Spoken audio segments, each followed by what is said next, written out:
Good evening. आज जो हम लोग क्लास वेस्टर्न आर्ट म्यूजिक देखने जा रहे हैं वो है आज आपका फावाद। आज हम लोग फावाद पे चर्चा करेंगे। फावाद बहुत इंपॉर्टेंट है, इससे भी क्वेश्चन आते रहते हैं। क्लियर है? तो बात करते हैं फावाद। स्थान क्या है? फ्रांस। जन्मदाता हेनरी आरी मातिस। क्या है? हेनरी आरी मातिस। पहला प्रश्न तो यही बन गया कि इस वाद के जन्मदाता कौन है। तो आपको ये हेडिंग में सबसे पहले डालना है, इसके जन्मदाता हेनरी आरी मातिस है। मैंने कहा यहां पर फाव, क्या शब्द लिया है? फाव। फाव शब्द, ये शब्द ये फ्रेंच भाषा का शब्द है। फ्रेंच भाषा का ये क्या है? शब्द है। फाव शब्द जो है ये फ्रेंच भाषा का शब्द है और इसका अर्थ होता है जंगली जानवर। जंगली जानवर, इसका शब्द का अर्थ क्या है? जंगली जानवर। क्लियर है? तो समझ लें अच्छी तरीके से कि इस शब्द का अर्थ क्या है। तो आप कहोगे इस शब्द का अर्थ है जंगली जानवर, यानी जंगली जानवर से संबंधित उसी विचारधारा वाले चित्रकार जो चित्रकारी करेंगे, ऐसे वाद को फावाद के नाम से जाना गया। यानी हम ये कह सकते हैं कि फाव शब्द फ्रेंच भाषा का शब्द है जिसका अर्थ है जंगली जानवर, या कह सकते हैं फाव, या कह सकते हैं फाव। तो इस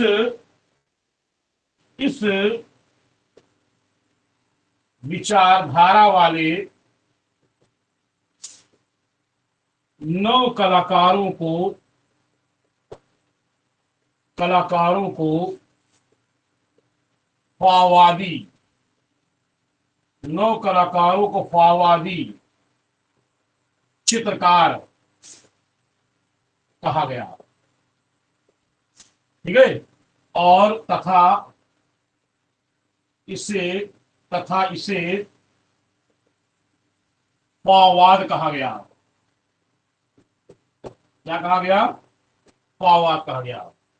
मैंने कहा जंगली जानवर या फाव, इस विचारधारा वाले 9 कलाकारों को फावादी चित्रकार कहा गया और ऐसे वाद को हम फावाद के नाम से जानते हैं। क्लियर हो? ऐसे वाद को हम फावाद के नाम से जानते हैं। आइए देखते हैं। ऐसे वाद को हम फावाद के नाम से जानते हैं।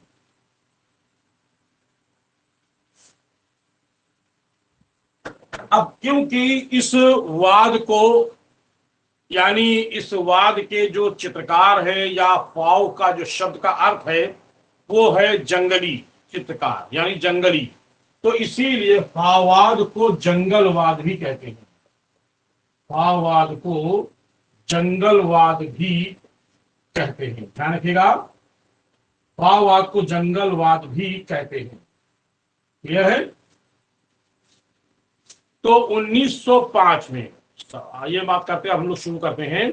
1905 में फ्रांस की एक प्रदर्शनी की संस्था है जिसको कहते हैं सेलो दा दोतान। क्या बोलते हैं इसको? सेलो दा दोतान। ध्यान दीजिएगा, 1905 में फ्रांस के सेलो दा दोतान, सेलो दा दोतान ये प्रदर्शनी संस्था है, एक प्रदर्शनी संस्था है।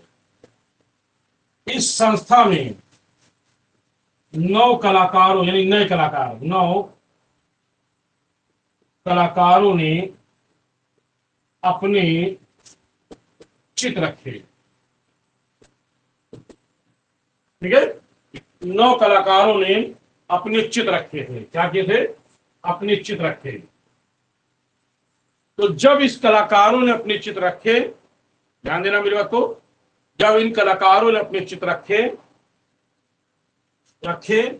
तो ये चित्र जिस कक्ष में जिस कक्ष में जिस कक्ष में रखे गए थे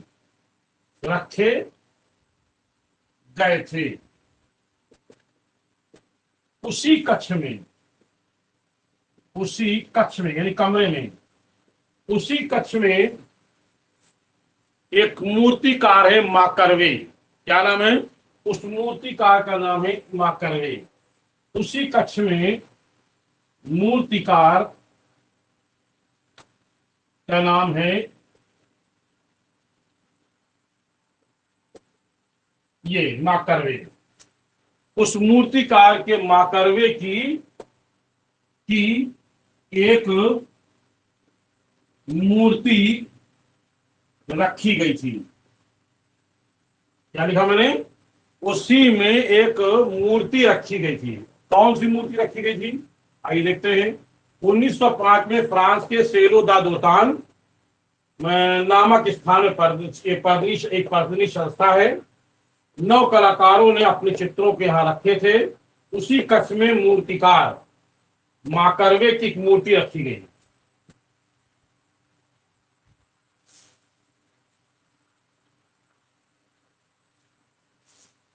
इसकी मूर्तिकार मां करवे की एक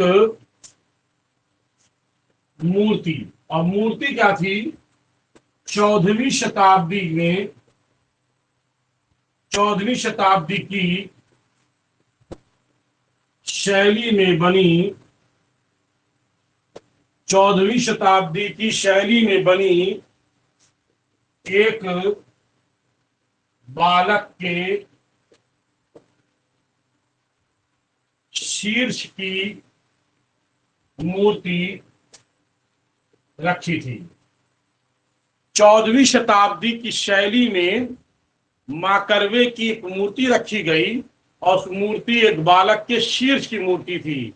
यानी इतना हिस्सा धड़, ये वाला धड़ का सिर, सॉरी, एक शीर्ष की मूर्ति रखी गई, यानी सिर की मूर्ति रखी गई। एक तरफ रखी थी मूर्ति, एक तरफ रखे थे चित्र। कैसे? 9 कलाकारों के चित्र रखे थे। वही एक विद्वान था जिसका नाम था लुई वॉक्सवेल। क्या नाम था? वही एक विद्वान था जिसका नाम था लुई वॉक्सवेल।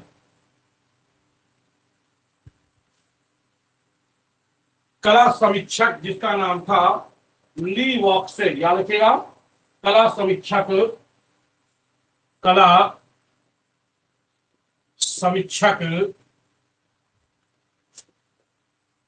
लुई वॉक्सवेल भी उपस्थित थे। इन्होंने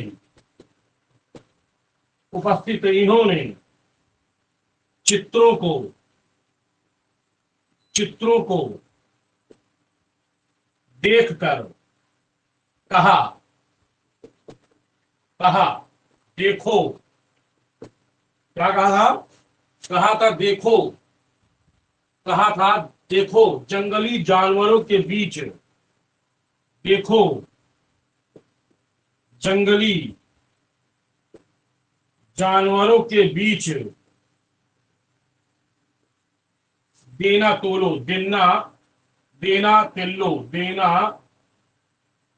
तिल्लो। क्या है उसका नाम? देना तिल्लो। चित्रों को देखा और कहा देखो जंगली जानवरों के बीच देना तिल्लो। कौन है? देना तिल्लो कहा था कि जंगली जानवरों के बीच देना तिल्लो एक मूर्तिकार थे। ये सुनिए मैं क्या कहूं। कला समीक्षक लुई वॉक्सवेल भी उपस्थित थे। उन्होंने चित्रों को देखकर कहा जंगली जानवर। चित्र कौन है? जंगली जानवरों को बता दिया। जंगली जानवरों के बीच देना तिल्लो कौन थे? एक मूर्तिकार थे। ये इन्होंने एक तुलना करके इन्होंने ये एक कमेंट्स किया था, एक व्यंग किया था उन्होंने। और अगले ही दिन इस वॉक्सेल ने अपनी पुस्तक, ठीक है, वॉक्सेल ने अपनी पुस्तक चिलबला, इन्होंने अगले दिन, लुई वॉक्सेल ने अपनी पत्रिका, और उस पत्रिका का नाम है जिलबला, जिल अथवा ला, जिलबला। जिलबला में जंगली जानवरों को पाओ शब्द से संबोधित किया। किस नाम से? पाओ शब्द से संबोधित किया। समझ रहे? तो ऐसे नए कलाकारों को फाववादी चित्रकार कहा गया। क्या कहा गया? जंगली जानवरों को फाव, किस नाम से? जंगली जानवर को अपनी पुस्तक जिलबला में फाव के नाम से प्रदर्शित किया, संबोधित किया। और इस तरह से ये नव कलाकार जो हैं वो किस नाम से, यानी इनके चित्र फाववादी चित्र कहलाए। और स्वयं जब क्योंकि फाववादी चित्र हुए तो ऐसे चित्रकारों को फाववादी चित्रकार कहा गया। ठीक है, तो किसने नाम दिया? पहले तो ये समझ ले किसने नाम दिया। तो लुई वॉक्सेल ने दिया। किस पत्रिका में दिया? जिलबला पत्रिका में दिया। किससे तुलना की? देना तिल्लो मूर्तिकार से की। किस मूर्ति कौन सी मूर्ति को देखकर कहा था? तो कहेंगे माकरवे की मूर्ति, जो एक बालक की मूर्ति थी, जो जिसका केवल सिर था। ठीक है, तो इस तरह से कला समीक्षक ने इसको फाववादी चित्रकार के रूप में, और चित्रकार जब हुए तो इस वाद को फाववाद के नाम से जाना गया। ठीक, फाववाद, ध्यान देना, फाववाद में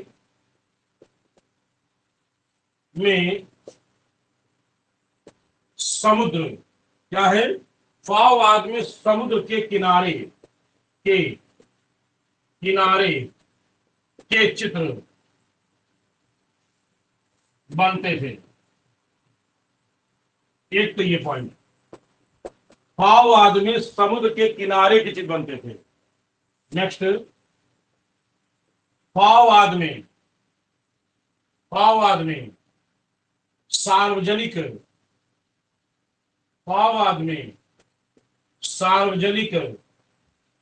स्थानों के चित्र बनते थे। नेक्स्ट, फाववाद में पर्यटक स्थल क्या है? पर्यटक स्थलों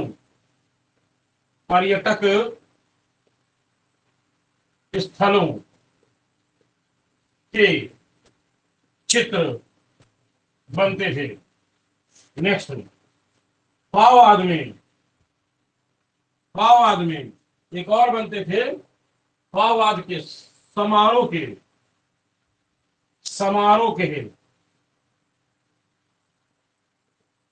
चित्र बनते थे। तो मूल रूप से जो चित्र बनते हैं, समुद्र के किनारों के चित्र, सार्वजनिक स्थानों के चित्र, पर्यटक स्थलों के चित्र, समारोह के चित्र, यानी कोई समारोह हो रहा उसके चित्र। तो इस तरह से फाववाद में विभिन्न प्रकार में ये चित्र बनते थे। मूल रूप से यही चित्र का विषय लेते थे, बाकी तो अलग अलग तरह बनते हैं, लेकिन मूल ये विषय लेते थे। ठीक है, और फाववादी जो चित्रकार थे वो संगीत के शौकीन थे। समझना,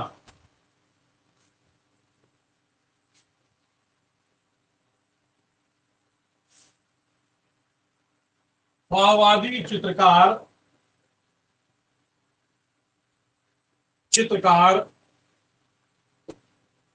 संगीत के शौकीन थे। ठीक, फाववादी चित्रकार, फाववादी चित्रकार कैसे कपड़े, चमकदार। फाववादी चित्रकार आकर्षक पोशाक पहनते थे, चमकदार कह सकते हैं, आकर्षक पोशाक पहनते थे। तो इस तरह से समझ लें, बहुत इंपॉर्टेंट है, बहुत इंपॉर्टेंट है। देखिए बहुत सारे इस वक्त ऑफलाइन तो क्लास में तो बहुत सारे बच्चे हैं, ऑनलाइन में बहुत सारे मुझे फोन करते हैं, लेकिन वही लड़के मुझसे जुड़ते हैं जो वास्तव में क्वालिटी चाहते हैं। क्योंकि बहुत सारे ऐसे होते हैं कि सर डिजिटल पे आप नहीं है, आप व्हाइट बोर्ड पे पढ़ाते हैं, आप तो सर मजा नहीं आता है। तो अब मजा के लिए हम नहीं पढ़ाते भाई, हम सिलेक्शन के लिए पढ़ाते हैं। मैंने इससे ही कहा भाई, मजा के लिए नहीं पढ़ाते, हम सिलेक्शन के लिए पढ़ाते हैं। तो और लोगों से फीस भी मेरी ज्यादा है, लेकिन तब भी लोग जुड़ते हैं। कहने का मतलब मेरा है कि हम जो पॉइंट बता रहे वही पकड़िए, वही क्वेश्चन आएंगे आपके। फाववादी चित्रकार संगीत के शौकीन थे, फाववादी चित्रकार आकर्षक पोशाक पहनते थे। अब बात करते हैं फाववाद की विशेषताएं, बहुत इंपॉर्टेंट है, ठीक है, आइए देखते हैं।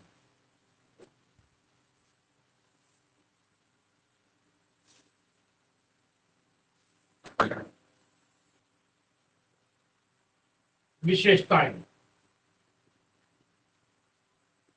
आप लिखोगे, फाववाद की विशेषताएं, ठीक है, ध्यान दीजिएगा। फाववादी चित्रकार, फाववादी चित्रकार, ठीक है, चमकदार रंगों का प्रयोग करते थे। क्या लिखा मैंने, फाववादी चित्रकार चमकदार रंगों का प्रयोग करते थे। नेक्स्ट, फाववादी चित्रकार ऐंठनदार, ऐंठनदार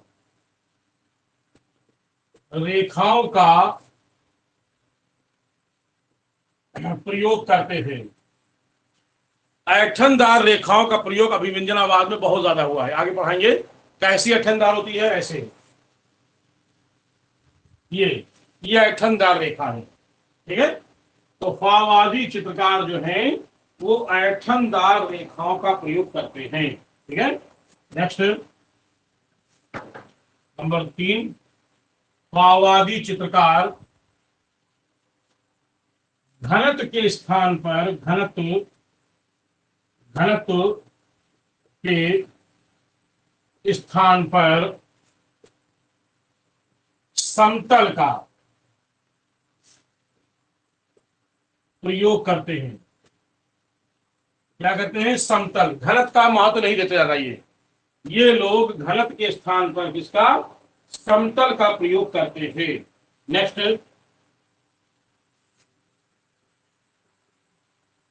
फाववादी चित्रकार, फाववादी चित्रकार सीधे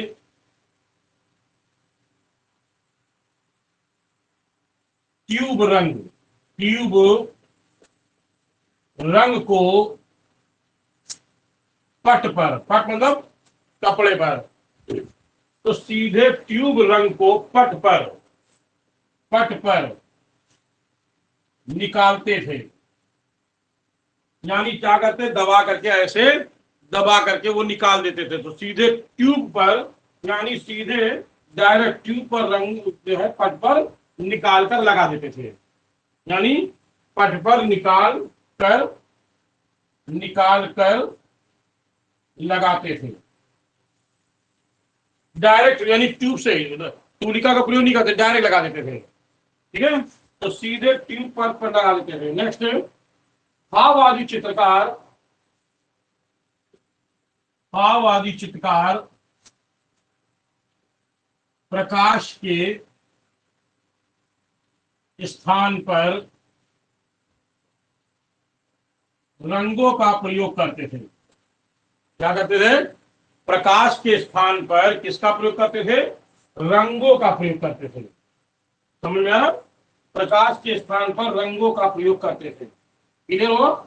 तो ये एक विशेषता है, मोटी मोटी समझ लो। फिर चमकदार रंगों का प्रयोग करते थे, ऐंठनदार रेखाओं का प्रयोग करते थे, घनत्व के स्थान पर समतल का प्रयोग करते थे, सीधे ट्यूब पर सीधे ट्यूब रंग को पट पर लगा देते थे और प्रकाश के स्थान पे रंगों का प्रयोग करते थे। क्लियर है?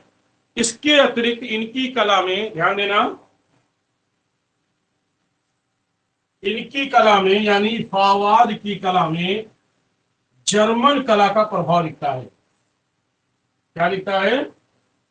जर्मन कला का, फाववाद में, चित्रों में जर्मन कलाकार यानी फाववाद चित्रों में जर्मन कला का प्रभाव दिखता है। ध्यान दीजिए, फाववाद में जर्मन कला का प्रभाव दिखता है। क्लियर है? तो इस तरह से फाववाद में जर्मन कला का प्रभाव दिखाई देता है। ध्यान रखिएगा। आइए अब आगे देखते हैं कि फाववाद के प्रमुख चित्रकार कौन कौन से हैं। पहले तो ये जान लें कि फाववाद के चित्रकार कौन कौन से हैं। इनमें से एक है फाववादी चित्रकार का नाम, एक चित्रकार का नाम है हेनरी आरी मातिस, दूसरे चित्रकार का नाम है मोरिस ब्लामक,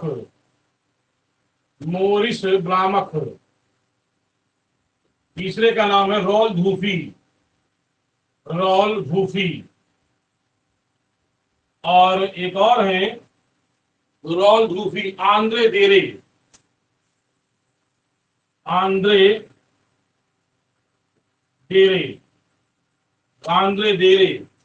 और कौन है? रॉल धूफी हो गए, आर्यमाती, जॉर्ज रुवो। इतने चित्रकारों पर हम चर्चा करेंगे। इस पर इतने चित्रकारों पे हम चर्चा करेंगे, मातिस, मोरिस ब्लामक, रॉल धूफी, आंद्रे देरे, जॉर्ज रुवो। किस पे? इसके अतिरिक्त कुछ और है छोटे छोटे अन्य चित्रकार खाली समझ लें, आपको इसी के आगे लिखना है।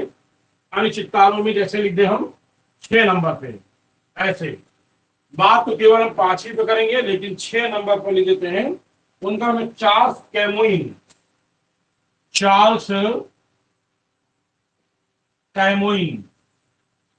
क्या नाम है? चार्ल्स कैमोइन, लुइस वाल्टेट,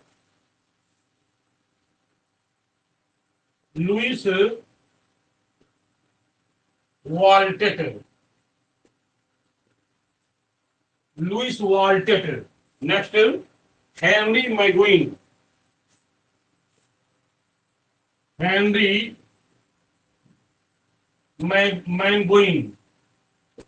ये कुछ और 3 और कलाकारों के नाम मैंने बता दिए हैं। ऐसे अक्सर जो है खासतौर से पीजीटी वाले जो हैं उनके लिए है। तो चार्ल्स कैमोइन किसके हैं? तो कहेंगे फाववाद के हैं। लुइस वाल्टेट किस बात के? फाववाद के। हेनरी मैगुइन किस बात के? फाववाद के हैं। तो ऐसे कुछ और कलाकार हैं जो फाववाद के हैं। ठीक है, याद रखिएगा, चार्ल्स कैमोइन, लुइस वाल्टेट और हेनरी मैगुइन। आइए हम बात करते हैं सबसे पहले हेनरी मातिस की।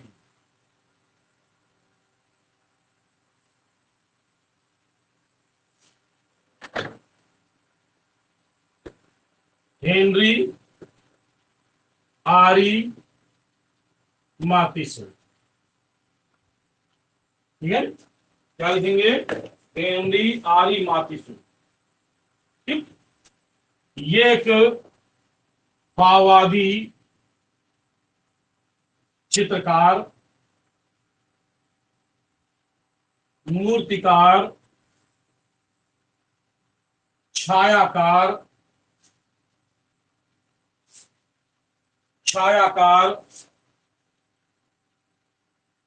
रेखांकनकार, क्या क्या है? फाववादी चित्रकार, मूर्तिकार, छायाकार, रेखांकन चित्रकार, क्या लिखेंगे, रेखांकनकार, कितने कला से ये जाने जाते हैं, मेहंदी माती से, ध्यान रखिएगा, कितनी कलाओं से ये जाने जाते हैं। ठीक, इसके अलावा एक बात और बता दें हम, इनको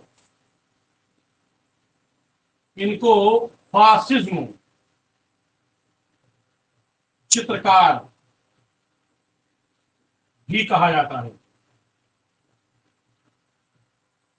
इनको फासिज्म चित्रकार, फासिज्म क्या होता है भैया, आखिरी टाइम जब ये वाला हेनरी आरी माती से समाप्त हो रहा होगा तब आपको हम फासिज्म, फासिम, फासिस्टवाद क्या है आपको हम लास्ट में बताएंगे। ठीक है, बस बने रहिए। आइए ध्यान दीजिए,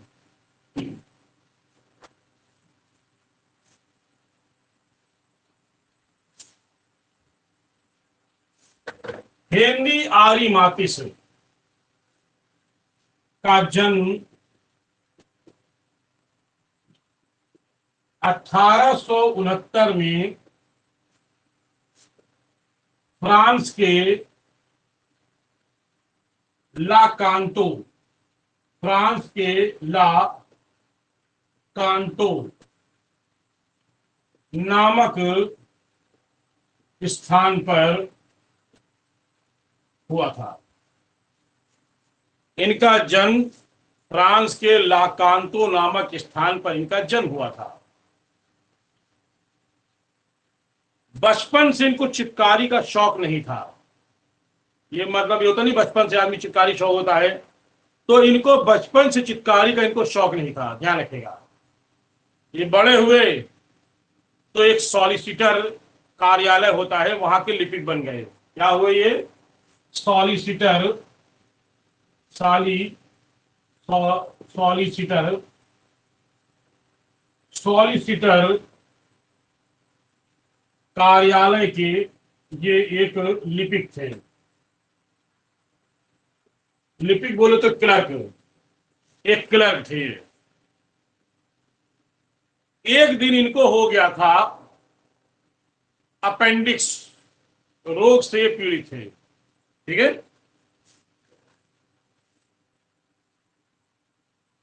कौन सा रोग, अपेंडिक्स, याद रखिएगा,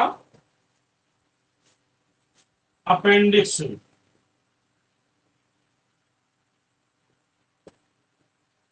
अपेंडिक्स रोग से ये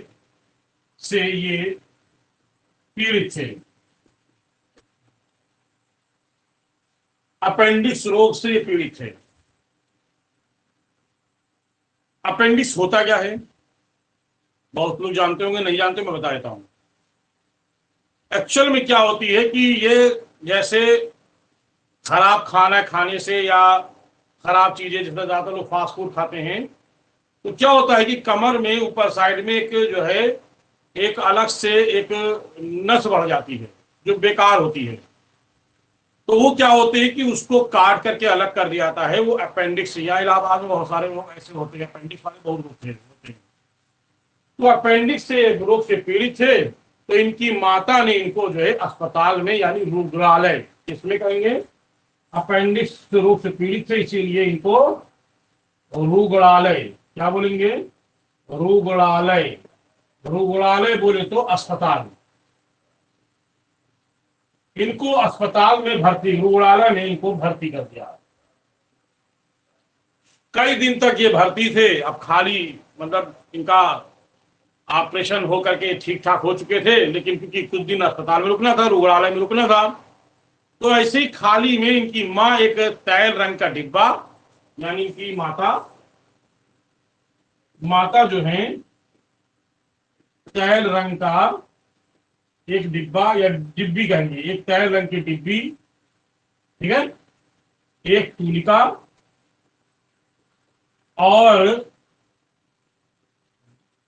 और व्यापारी गूपिल की कला की पुस्तक, बेसिक पुस्तक, क्या नाम है, गूपिल, याद रखिएगा, गूपिल की चित्रकारी की पुस्तक है, गूपिल, गूपिल की चित्रकारी की पुस्तक है। ठीक है, बुपिल की चित्रकारी की पुस्तक, ये तैल रंग की डिब्बी, ठीक है, तूलिका, बुपिल की चित्रकारी की पुस्तक और पट, पट माने कपड़ा, ये ला करके दे दिया कि तुम जब तक हो भाई काम ये करो। तो ये क्या करते थे, बीमार थे तो अपना बैठे बैठे चित्रकारी क्या करते थे, ठीक है, बैठे बैठे चित्रकारी क्या करते थे। और इन्होंने तब कहा था, जब चित्रकारी में इनको इंटरेस्ट आने लगा, तो इन्होंने कहा, जब ये इनको चित्रकारी में इंटरेस्ट आने लगा, वो इसी समय अस्पताल में ही, गुरुकुलालय में ही, इन्होंने कहा, क्या कहा है, मातिस ने कहा था, मातिस ने कहा था, जब, क्या है, जब मैंने चित्रकारी करना शुरू किया, जब मैंने चित्रकारी करना शुरू किया तो मुझे ऐसे लगा, तो मुझे ऐसे लगा, मुझे ऐसे लगा कि मैं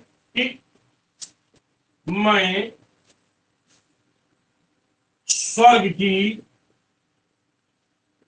प्राप्ति कर रहा हूं, ठीक है, क्या कहा है, जब मैंने चित्रकारी करना शुरू किया तो मुझे ऐसे लगा कि मैं स्वर्ग की प्राप्ति कर रहा हूं। ये इनका कथन है, जब इन्होंने ये चित्रकारी की थी, ठीक है। जब ये वहां से निकले तो इनको और मन हुआ, तो इन्होंने चित्रकारी करने के लिए दाखिला ले लिया, ठीक है, एक नहीं, दो नहीं, तीन जगह लिया। सबसे पहले इन्होंने जो दाखिला लिया है वो जूलिया अकादमी, फ्रांस की जूलिया अकादमी, सबसे पहले इनका दाखिला फ्रांस की जूलिया अकादमी में कुछ दिन यहां सीखा। फिर उसके बाद फ्रांस की कौन सी है, फ्रांस की एकोल दा बाजार में, एकोल दा बाजार अकादमी में सीखा। और फिर ये इतना सीखने के बाद फिर चित्रशाला चले गए, कुरियर चित्रशाला में चले गए। कौन सी, कारियर चित्रशाला चले गए।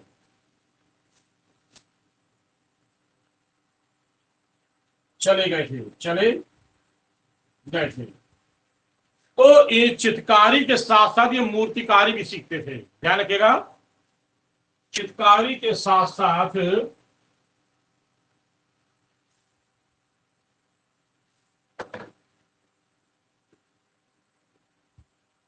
चित्रकारी के साथ साथ मूर्तिकारी भी सीखते थे।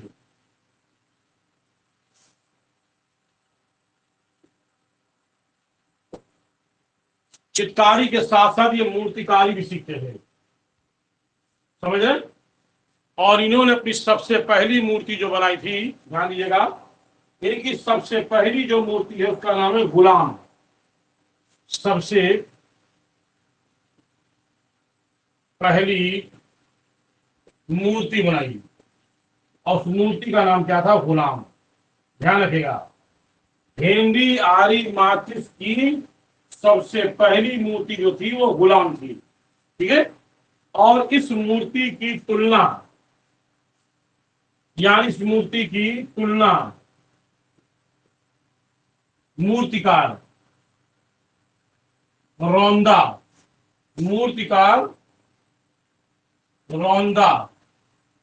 की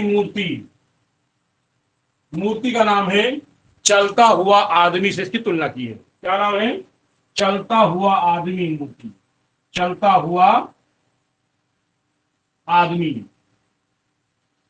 रौंदा की मूर्ति का नाम है चलता हुआ आदमी से ये मिलती जुलती है, यानी तुलना की गई है।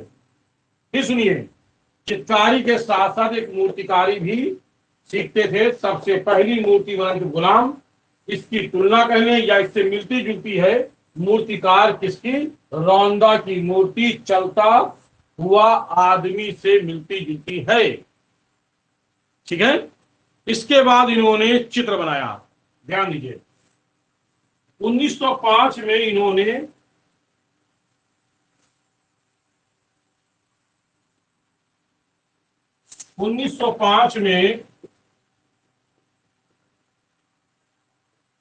चित्र विलास बनाया। कौन सा चित्र बनाया? 1905 में इन्होंने विलास नामक चित्र बनाया। ठीक है, लेकिन यह फावाद पे नहीं था। ध्यान देना, यह फावाद पे नहीं था। फावाद पर बनाया गया इनका पहला चित्र था हरी पट्टी। ठीक है, पूर्णतया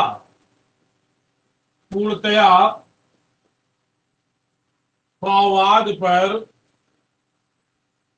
बनाया गया चित्र। क्या नाम है उसका? नाम है हरी पट्टी।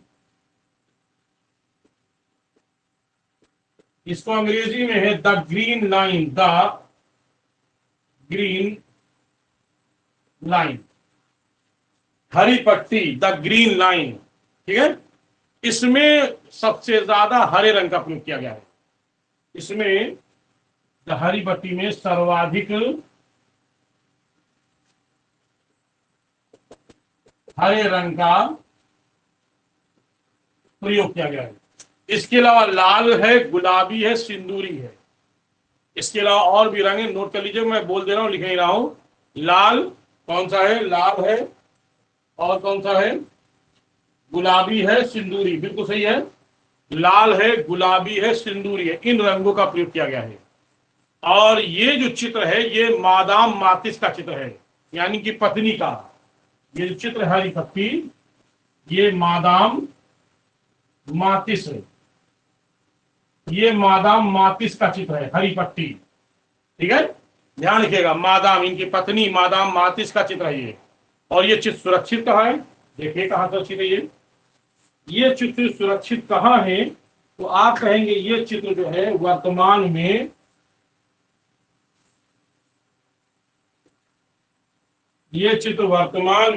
पुनस्त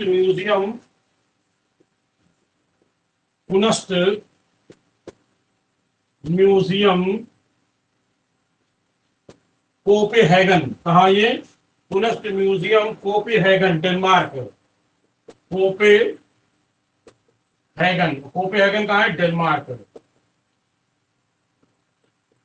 ठीक, पुनस्त म्यूजियम कोपेनहेगन, डेनमार्क में ये चित्र जो है क्या है? सुरक्षित है। क्लियर हुआ? तो 1905 में जो इन्होंने जो चित्र बनाया था 5-6 में, उस चित्र का नाम था हरी पट्टी। और ये मादाम मातिस का चित्र है। और मादाम मातिस वाला जो ये चित्र है, इस पे इन्होंने चित्र बनाया मादाम मातिस का। बनाने के बाद उस पर हरी पट्टी खींच दी ऐसे बीचों बीच में, यानी ऐसे इन्होंने चित्र बनाया, ऐसे एक चित्र बनाया, बीच में इन्होंने हरी पट्टी ऐसे खींच दी है। तो उसको नाम दिया है द ग्रीन लाइन, हरी पट्टी। ठीक है, ये एक व्यक्ति चित्र है ये। नेक्स्ट, इसके बाद 1906 में इन्होंने 1906 में एक चित्र बनाया। 1906 में जीवन का आनंद। इसको अंग्रेजी में कहेंगे द जॉय ऑफ लाइफ। क्या कहेंगे इसको अंग्रेजी में? इसको अंग्रेजी में कहेंगे जॉय ऑफ लाइफ। इसको अंग्रेजी में कहेंगे जॉय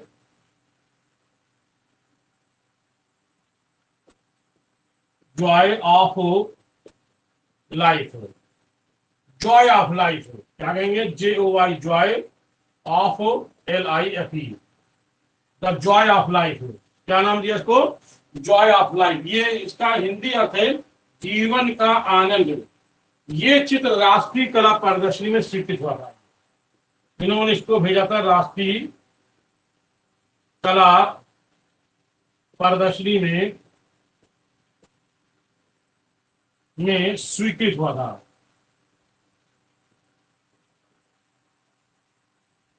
ये राष्ट्रीय कला प्रदर्शनी में स्वीकृत हुआ था 1906 में।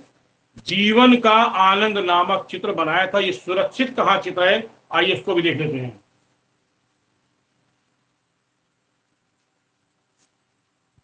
ये चित्र सुरक्षित है, अजीब नाम है, burns foundation Philadelphia. Burns foundation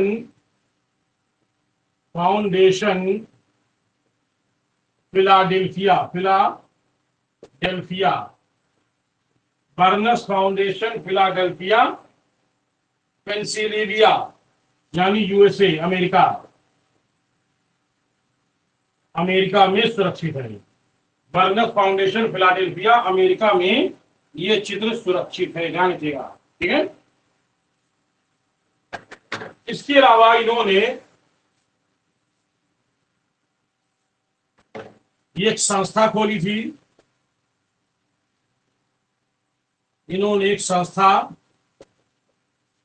1908 में एक संस्था भी खोला था। 1908 में एक संस्था खोली थी, ठीक है। यहां अनेक चित्र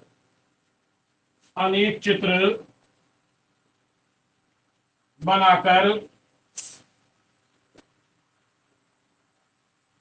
बेचते थे। क्या करते थे, यहां अनेक चित्र बनाकर बेचते थे। जैसे कौन कौन चित्र हैं, आइए देखते हैं।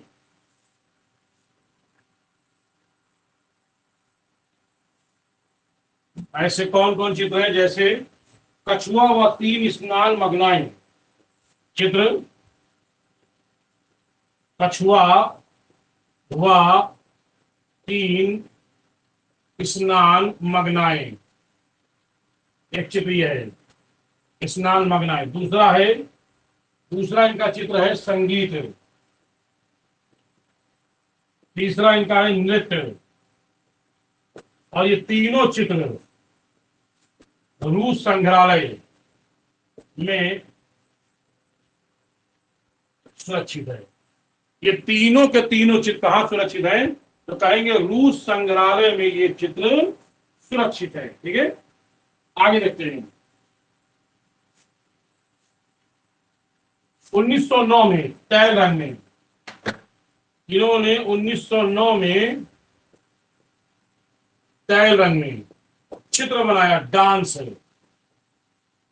चित्र बनाया था। 1909 में इन्होंने डांस चित्र बनाया था। और वो जो डांस चित्र बनाया था, ये चित्र कहाँ है, मॉडर्न आर्ट है। ये चित्र कहाँ सुरक्षित है, तो ये कहेंगे ये चित्र आपका है म्यूजियम ऑफ मॉडर्न आर्ट है। Museum of modern art America में ना, अमेरिका, ध्यान रखिएगा, न्यूयॉर्क मतलब अमेरिका। तो ये museum of fine art New York कहाँ है, कहेंगे America. Museum of fine art America में आज भी ये चित्र सुरक्षित है। नेक्स्ट 1925 में, ध्यान दीजिएगा, 1925 में इनको फ्रेंच सरकार ने राष्ट्रीय सम्मान से, फ्रेंच सरकार ने राष्ट्रीय सम्मान से सम्मानित किया था। ध्यान दीजिए, फ्रेंच सरकार ने राष्ट्रीय सम्मान से इनको सम्मानित किया था। क्लियर हो गया। और इसी तरह से 1952 में, ध्यान देना, 1952 में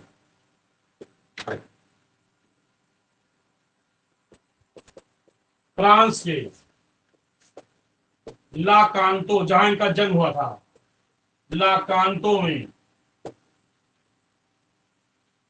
मातिस संग्रहालय खोला गया, मातिस संग्रहालय खोला गया। इसका उद्घाटन स्वयं मातिस ने, इसका उद्घाटन स्वयं मातिस ने ही किया था। समझ लें, मैंने क्या कहा है, लाकांतो में मातिस संग्रहालय खोला गया और स्वयं इसका उद्घाटन किसने किया था? तो आप कहेंगे इसका उद्घाटन स्वयं मातिस ने ही किया था। क्लियर है? आइए बात करते हैं आगे मातिस के अन्य प्रमुख चित्र।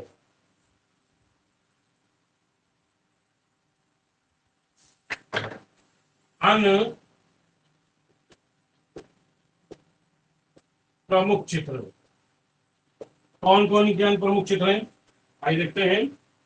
1911 में लाल चित्रकला कक्ष है। 1911 में लाल चित्रकला कक्ष। नेक्स्ट, 1916 में पियानो वादन का अभ्यास है। 1916 में पियानो वादन का अभ्यास है। 1916 में पियानो वादन का अभ्यास। नेक्स्ट, 1918 में वायलिन। 1918 में वायलिन। नेक्स्ट, 1918 में वायलिन। 1919 में सफेद पर। 1919 में सफेद पर और दूसरा सफेद बेर। क्या है? सफेद पर, सफेद बेर, सफेद बेर। 1920 में औदालिस्क। 1920 में औदालिस्क, औदालिस्क, औदालिस्क क्या है ये ध्यान दीजिए। 1911 में लाल चित्रकला कक्ष, 16 में पियानो वादन, 18 में वायलिन, 19 में सफेद पर, सफेद बेर और 1920 में विवस्त्र स्त्री। तो ये एक तरह से हेनरी आर मातिस से मैंने लगभग संपूर्ण जानकारी आपको दे दी है। अब थोड़ा से 5 मिनट का एक और थोड़ा समझ लें, फासिज्म क्या है, इसको थोड़ा जानने। ठीक है, कई जगह नाम आएगा ये।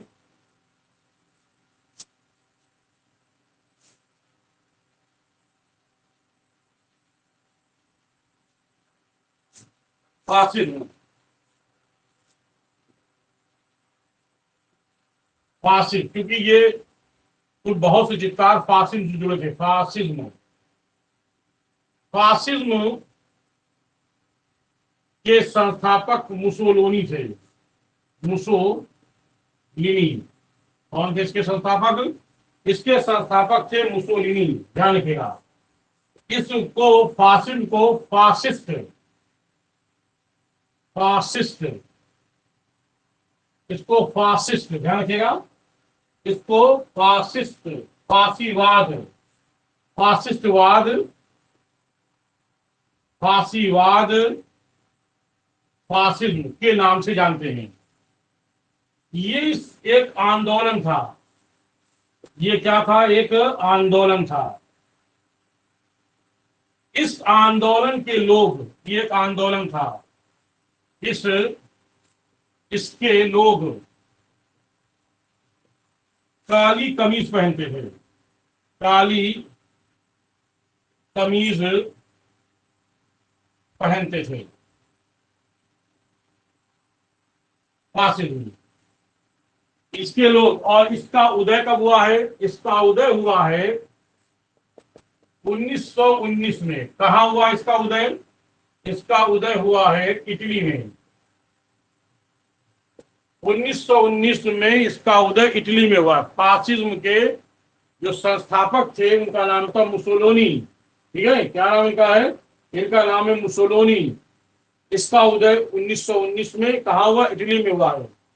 ये आंदोलन था। इसके लोग, यानी इस आंदोलन के लोग काली कमीज पहनते थे और यह आंदोलन 1945 में समाप्त हो गया। कितना समाप्त हुआ? ये आंदोलन इटली में 1945 में 1945 में आंदोलन समाप्त हो गया था। ये थोड़ा से ऐसे होते हैं, थोड़ा से ऐसी विचारधारा वाले होते हैं, थोड़ा अलग तरह के होते हैं, मतलब जल्दी किसी बात को नहीं मानते थे। तो ये इसीलिए इनको कहा जाता है 9 कलाकारों में ये अधिकतर इसमें ये कलाकार हैं जिनका नाम है हेनरी आरी मातिस। वो क्या थे, एक फासिज्म वादी चित्रकार भी थे। तो फासिज्म आपको मैंने बता दिया, इसके संस्थापक थे मुसोलिनी, उदय इटली 1919, और ये काली कमीज पहनते थे। तो ये आज आपका हो गया। अभी और भी जो कलाकार बाकी उस पर हम लोग कल चर्चा करेंगे। चलिए ठीक है, कल हम लोग फिर मिलते हैं, तब तक के लिए जय हिंद, गुड नाइट।